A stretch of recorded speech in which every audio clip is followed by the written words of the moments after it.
quais são os desafios da reforma tributária para os municípios onde as pessoas moram?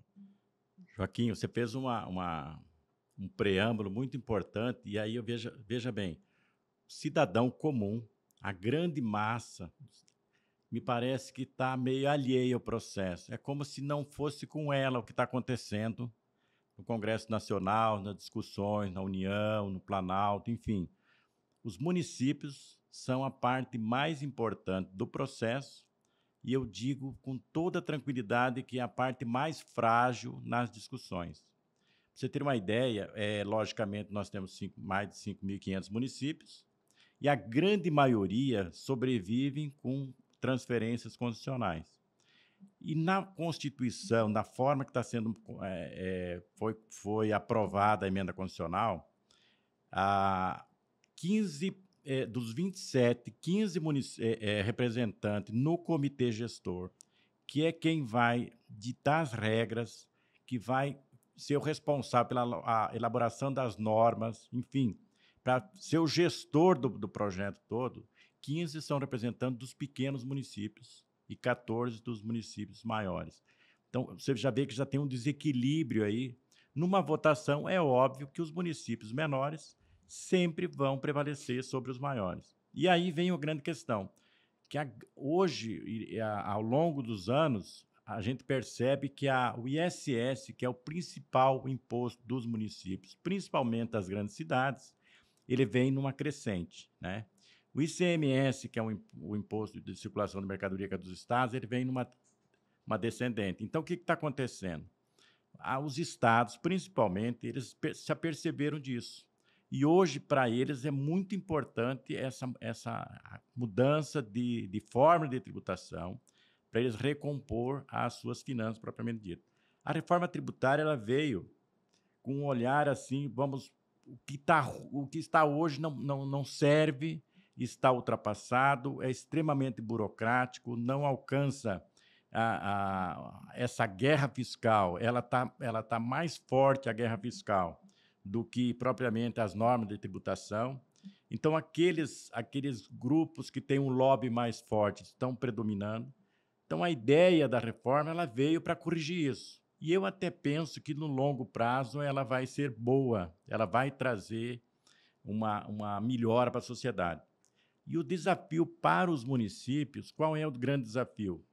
É saber até quando, até onde vai ser possível essa gestão, já que nós vamos ter uma mudança total, principalmente de 2 tributos. O ITBI, que é o Imposto de Transmissão de Bens, bens imóveis, né, que é o imposto municipal, e o ISS, que é o principal imposto dos municípios. Esses vão fazer parte do IBS.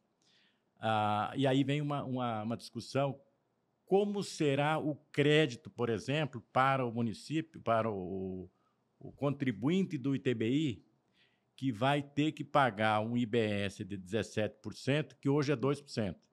Ele vai poder se aproveitar de alguns créditos. Mas quais seriam esses créditos? Qual seria aí vem a grande questão de qual será a métrica para poder dar um equilíbrio de não ser uma carga tributária muito alta. Porque hoje o cidadão paga 2%.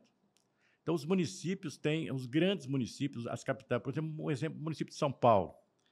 O carro-chefe da tributação do município de São Paulo é o ISS e o próprio ITBI, que é muito alto. Então, esses vão participar para o IBS, aonde terá um comitê gestor que terá a sua maioria dos pequenos municípios.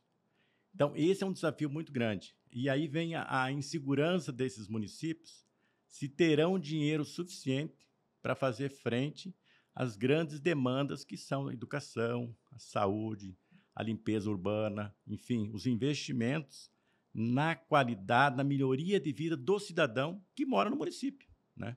Que é onde a parte que é por isso, como você bem colocou, não existe plano diretor para estados e para a União, existe para os municípios. Então, ali que está o cidadão. Então, a reforma, em princípio, ela vem para corrigir algumas distorções, e eu até acredito que a reforma vai ser boa no longo prazo, Mas no início, na fase de transição, que vai até 2033, nós teremos grandes desafios.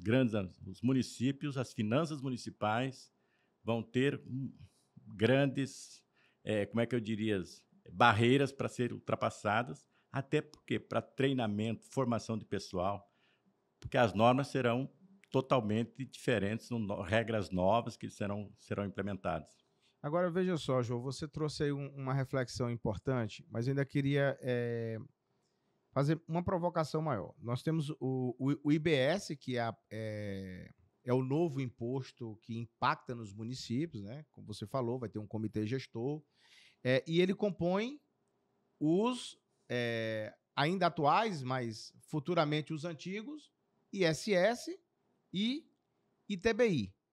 O IPTU muda a regra também? O IPTU permanece com a gestão dos municípios. Esse Então, não fará parte da reforma tributária. Então, o IPTU, a taxa de iluminação, a taxa de lixo, aquelas outras, isso continua com a autonomia do município. Exatamente, permanece com a gestão dos municípios. E aí eu faço a seguinte pergunta para a gente poder refletir sobre a função social do imposto e a cultura do brasileiro.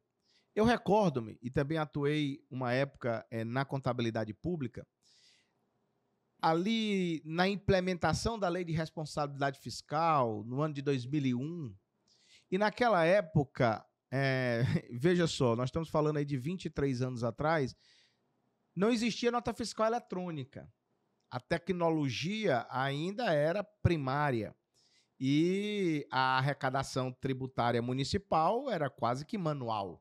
Eram os blocos de notas, que tinham aquelas 3, 4 vias, aquilo teria que ser prestado conta numa periodicidade, e dali o município apurava. O Estado apurava. E havia uma renúncia de receita muito grande. IPTUs não eram cobrados, ISS não eram cobrados, e com a tecnologia, esses impostos foram cada vez mais diminuindo a renúncia de receita, e os municípios aí passando a ter uma lei de responsabilidade fiscal que passava a impor algumas consequências de uma possível renúncia de receita, e a cultura e a arrecadação municipal aumentou. Se não me falha a memória, o dado é que hoje os municípios brasileiros arrecadam de receitas próprias, excluindo as transferências constitucionais, algo em torno de 175 bilhões de reais. A minha pergunta vai: os municípios estão preparados agora, tecnologicamente, para essa reestruturação dos municípios? A União, que será a receptora desses impostos agora, com um imposto único, e depois ela fará a repartição conforme o regramento da própria lei, está preparada tecnologicamente para trazer essa segurança aos municípios? Eu diria que as maiores cidades, sim, elas estão preparadas. As maiores cidades, eu cito o caso da minha cidade, que é Porto Velho. Nós investimos muito nos últimos anos em tecnologia, investimos muito em sistemas de banco de dados. Hoje tem banco de dados em nuvem, tem físico, então, e equipamento, equipamos a secretaria. Então, as cidades maiores, eu não tenho dúvida que elas estão preparadas. E os menores municípios, praticamente não vai mudar muito, porque elas sempre dependeram das transferências constitucionais. Eu diria que talvez uns 90% dos municípios sobrevivem com as transferências constitucionais. Então, para esses não vai ter muita mudança. Agora, qual é a preocupação nossa, por exemplo, no caso das maiores cidades? E a gente é a perda de autonomia. Porque com a reforma tributária, Joaquim, o Pacto Federativo não existe mais. Quer dizer, a autonomia da cidade, por exemplo, nós tínhamos autonomia para administrar o ISS, não teremos mais. Tanto é que a proposta da Abrasf, que era a proposta que era do senador Ariovisto, era uma proposta mais simples, de simplificar a forma de cobrança. Criaria-se um ISS único, criaria-se um ICMS único no Brasil, com uma regra que valesse para São Paulo e valesse para qualquer cidade do Brasil, a regra fosse a mesma, fosse constituir uma empresa lá em Porto Velho ou lá em Porto Alegre, a regra tributária seria a mesma. Esse era o sonho da Associação das Capitais, da Brasf, que era a nossa proposta. Mas foi vencido, não foi nem apreciado, porque o objetivo era outro.